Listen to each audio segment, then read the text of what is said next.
not to gate crush the live selling that happened here last June 4. The way it happened, the way it was handled, the statements being made. Gusto ko lang talagang pumunta dito, hindi naman po ako invited doon sa conference nila na yon.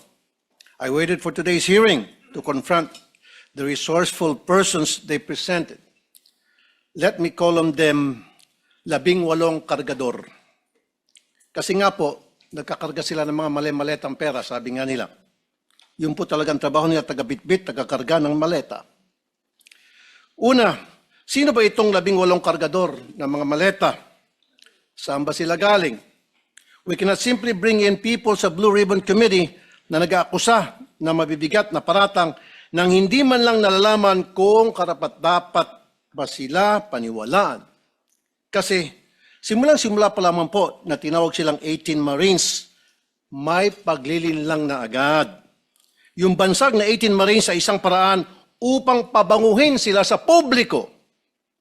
Matik po kasi yan. Pag sinabing Marines, iba po ang respeto ng mga tao. Pero hindi naman po silang lahat ay dating Marines.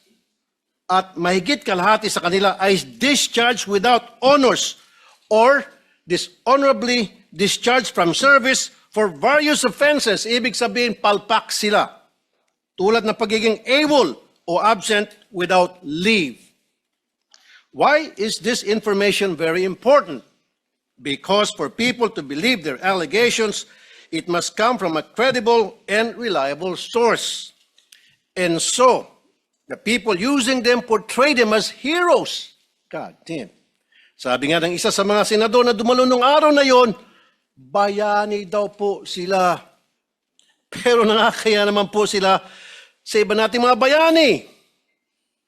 Na itong 18 kargador na ilang taon nagtrabaho kay Saldico, may 7 years at 9 years at nagbitbit daw, sabi nila, ng sangkatutak ng maleta ng pera. At bigla na lang tinubuan ng konsensya at ngayon ay naninira ng buhay ng mga inosenteng tao, ay tatawagin nating bayani. Pasensya na.